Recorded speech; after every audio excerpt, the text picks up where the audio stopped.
Fall, membre du comité exécutif de MTN 2024. Mesdames, Messieurs les membres du mouvement pour la transformation nationale, honorables invités, M. Dambodj et M. Amakodou Diouf, Mesdames, Messieurs les journalistes, je présente à chacune et à chacun d'entre vous mes vœux de bonne et heureuse année 2024. Une très bonne santé, une longue vie, succès et réussite dans vos projets. Je prie Dieu que nos 5 commandos marins retrouvent sains et saufs leurs familles. J'exprime mes chaleureux remerciements à tous les responsables, notamment M. Amakodou Diouf et M. Dambodj, qui ont décidé d'assister à cette conférence de presse. Notre pays vit un moment essentiel de son histoire politique. Avoir des élections libres, transparentes et inclusives, ou subir le diktat d'un pouvoir qui cherche par des moyens faussement légaux à imposer des élections, des candidatures taillées sur mesure pour son propre candidat. Je remercie Mesdames, Messieurs les journalistes qui ont bien voulu venir couvrir notre adresse à la presse pour mettre à sa disposition des informations claires et précises qui démontrent le traitement inapproprié de notre dossier de candidature. Toutes les informations que je vous donnerai sont tirées des 2 documents délivrés par le Conseil constitutionnel et qui vous ont été remis. Si ce n'est pas fait, on doit vous les remettre. Souleymane Mangane. Alors, le premier document, tu peux le projeter, c'est le récépissé de dépôt de déclaration de candidature numéro 4038 CC en date du 25 décembre 2023 qui relate à 17h49 signé par notre mandataire M. Tabouré Agne et le chef du greffe du Conseil constitutionnel, Maître Ousmane Ba. C'est ce document que vous voyez au tableau et il vous sera remis. Le deuxième document, ce sont les résultats du plan de la vérification des parrainages. C'est le document que vous voyez. Candidat Mary Teuw Niane, contrôle effectué à la date du 31 décembre 2023 à 18h33 36 secondes. Il est signé par le président de la commission de contrôle des parrainages et le chef du greffe du Conseil constitutionnel. Ces 2 documents officiels du Conseil constitutionnel montrent des différences notables qui nous ont conduits à établir par l'huissier de justice, Maître Papa Fam, un procès-verbal de constat le 3 janvier 2024 à 14h30 et de saisir l'avocat Maître Bassirou Lo, que nous remercions, pour défendre notre réclamation signée de notre mandataire, M. Tabouré Agne, et déposée au Conseil constitutionnel le 3 janvier 2023. La première différence revient sur les documents, Souleymane Mangane, revient sur le premier document à la 2e page.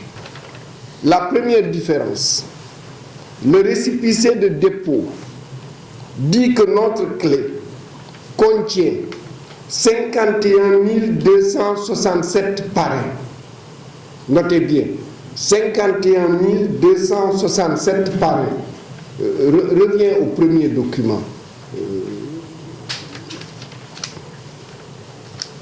Premier document, 2e page.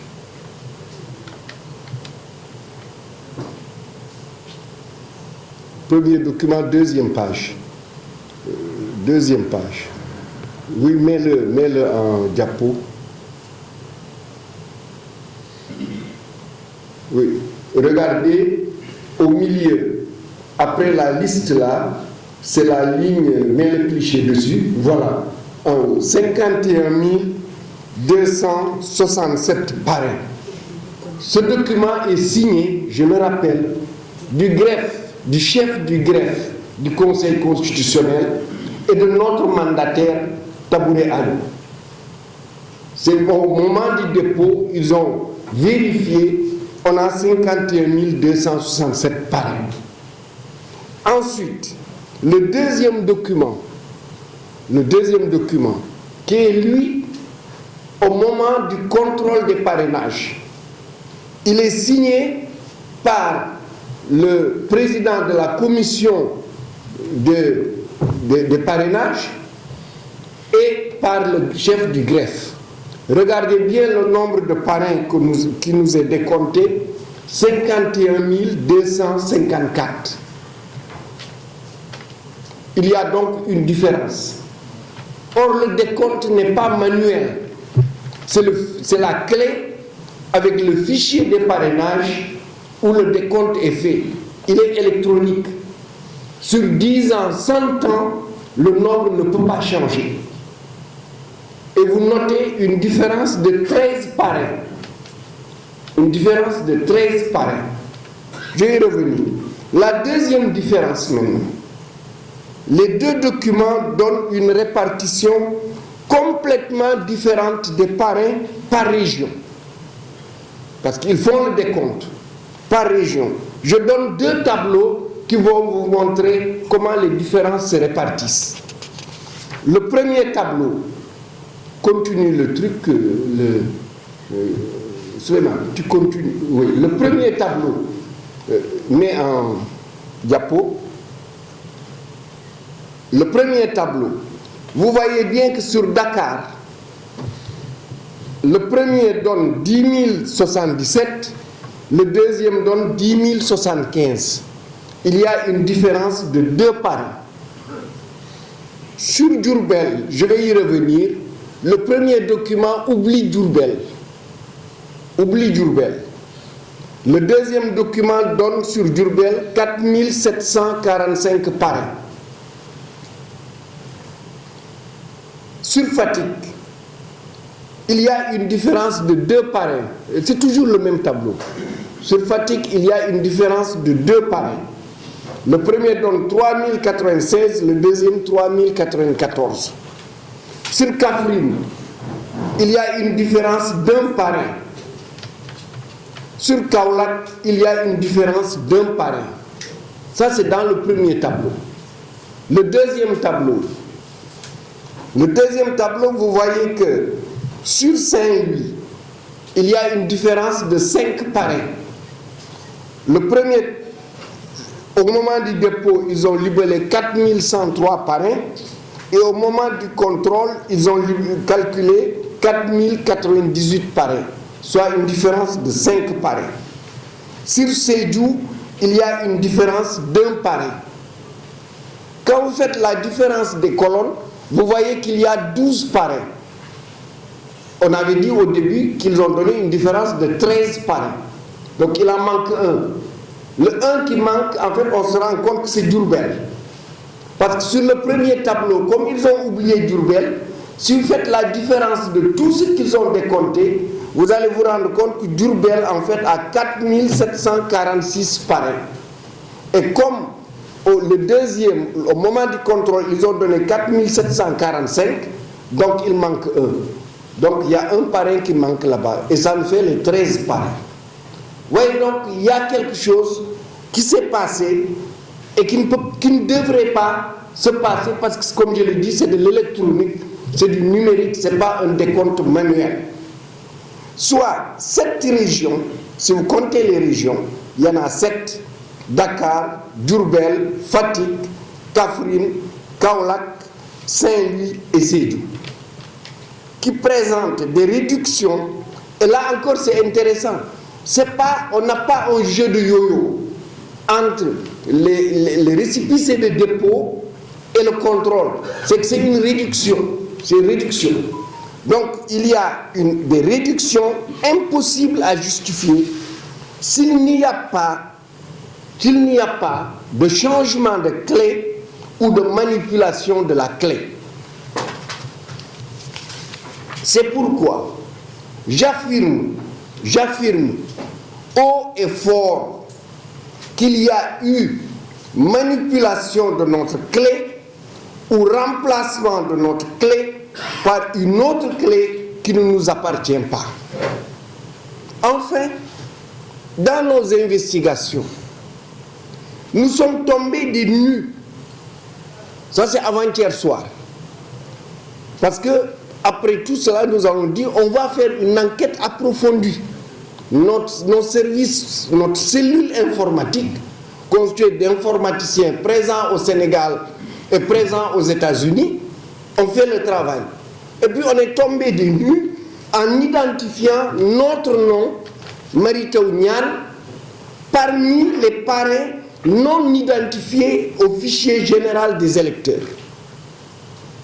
Nous avons vérifié que nos données personnelles demandées, c'est-à-dire les prénoms, le nom, le numéro de carte d'électeur, le numéro d'identification nationale NIN et les dates d'expiration de ma carte nationale d'identité sont correctes.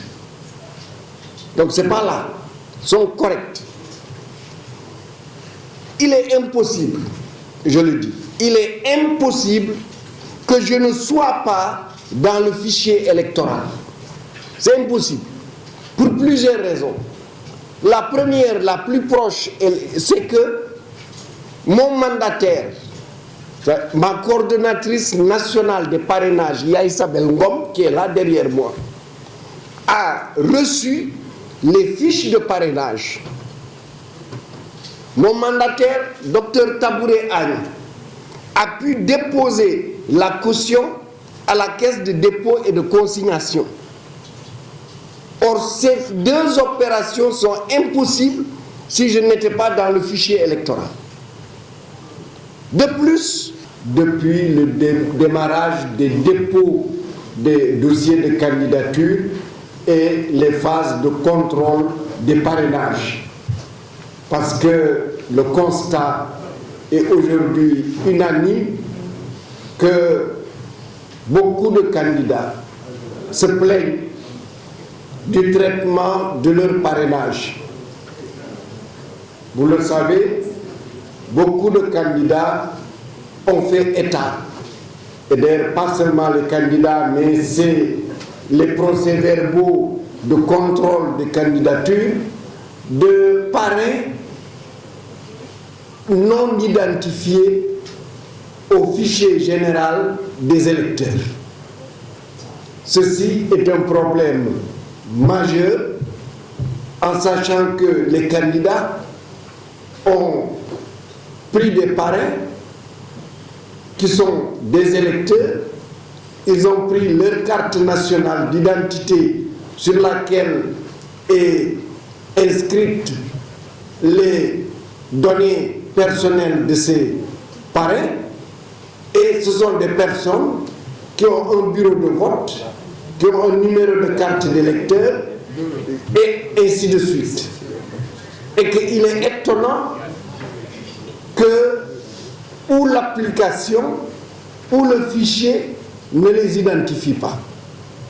Et je vous ai donné tout à l'heure un exemple simple, certes un exemple quasiment absurde, qui ne devrait jamais arriver, c'est qu'un candidat lui-même ne soit pas identifié dans le fichier de parrainage, dès lors qu'il n'y a pas d'erreur sur l'écriture de son nom ou l'écriture de son numéro de carte d'électeur, son numéro national d'identification nationale ou la date d'expiration de sa pièce d'identité.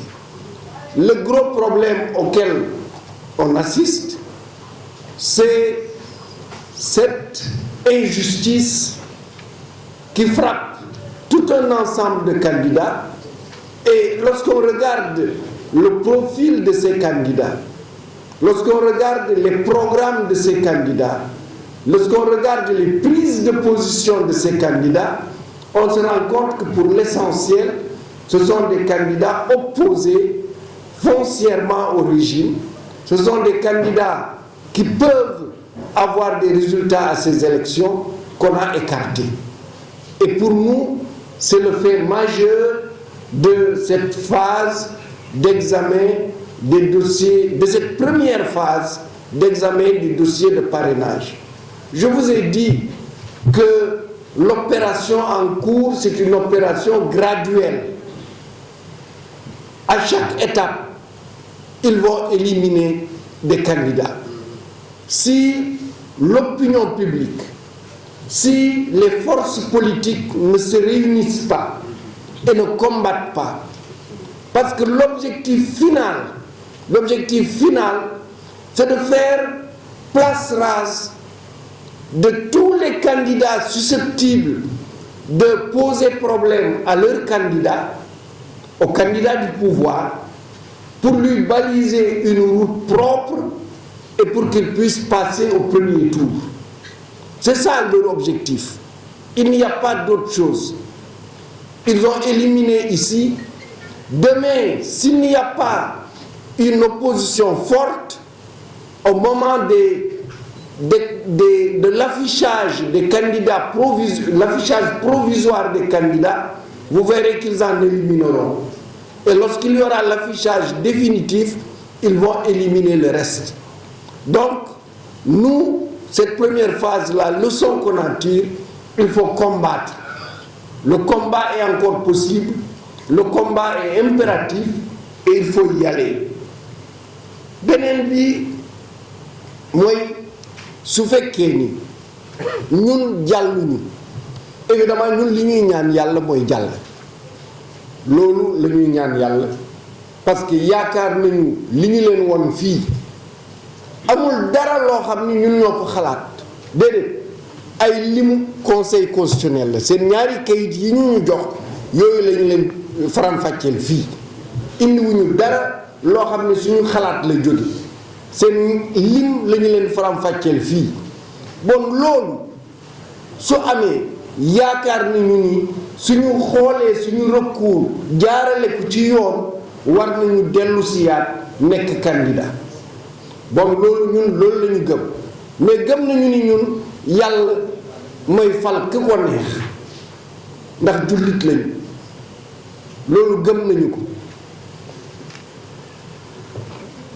su yàlla defee ni bokk ñu ñun suñu parti démocratique la mooy du professeur Mary Teuw Niane mooy taxaw ni nañu ànd ak diw ñàkk ànd ak diw déedéet dañuy waxtaan suñu biir ñu ngi waxtaan suñu biir suñu jàllee ñu ngi waxtaan suñu biir ñan la ñuy àndal suñu jàllul it ñu ngi waxtaan suñu biir ñan la ñu war a àndal ce qui fait que sous le 20 janvier suñu nee diw ñooy nekk candidat danañu seet ñi ñu gën a jegeel programme ñi ñu gën a déggool ñu mun a ànd ak ñoom ndax li ñu soob mooy nguur gi fi nekk jóge fi te ñu teg ci place nguur gi fi nekk ñoo xam ni danañu soppi li fi nekk ngir li fi nekk tey dootul amati ci Sénégal jërëjëf Ousmane.